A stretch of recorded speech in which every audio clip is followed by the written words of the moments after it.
కాళేశ్వరం ప్రాజెక్టుపై కేటీఆర్ చేసిన ఆరోపణలపై నాయని రాజేందర్ రెడ్డి తీవ్ర స్థాయిలో స్పందించారు.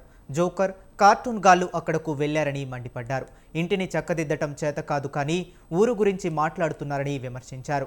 మామునూరు ఎయిర్పోర్టుకు ఏం పేరు పెట్టాలో తమకు తెలుసని, తమకు పుట్టిన బిడ్డకు లిక్కర్ రాణి పేరు పెట్టడం హాస్యాస్పదం అంటూ కవితను సైతం దుయ్యబట్టారు. బీఆర్ఎస్, బీజేపీ విలీనంపై డైవర్ట్ పాలిటిక్స్ చేస్తున్నారని నాయని మండిపడ్డారు. పేజీల హెడ్లైన్స్లో ఉండాలి. ఏం మాట్లాడితే ఉన్నది అదే బ్యాడ్ ఆర్ గుడ్ ఏదైనా కానీ కూలేశ్వరాన్ని మేము గులగొట్టినాం అంటాడు.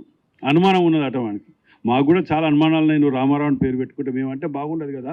ఇవన్నీ వద్దు, బాగుండేవి మాట్లాడుకుంటూ పోతుంటే ప్రజలు అసహించుకుంటున్నారు మిమ్మల్ని చూస్తుంటే. మీరు మాట్లాడే మాటలకు అధికారం మీది ఉంటుంది. కాళేశ్వరం చుట్టూ పహారా పెట్టి పోలీసులు వందల మందిని పోలీసులు పెట్టి మీరు నిర్మించిన దాన్ని ఎలక్షన్ల ముందు నెల 2 నెలల ముందు దానికి డ్యామేజ్ జరిగితే దాని మీద నీకు మాట్లాడటానికి నోరు వచ్చిందంటేనే నువ్వు ఎంత చిల్లరగా దిగజారిపోయినావు. సరే, నీ చిల్లరగా దిగజారటానికి మేము చెప్పనవసరం లేదు, బయట వాళ్ళు చెప్పనవసరం లేదు. నీ ఇంటి వాళ్ళే మీ చెల్లెనే నిన్ను ఏమంటాందో చూసినావు, సీఎం రమేష్ ఏమంటాడో ఆయన చూసినావు. ఒకటో రెండో మీకు చేతగాకనే దానికి జవాబు చెప్తలేవు ఎందుకు నువ్వు? వాళ్ళు అడిగిన ప్రశ్నకు బీజేపీలో విలీనం చెయ్యాలి అని నువ్వు అడిగినావు, పోయి కాళ్ళు పట్టుకున్నావట.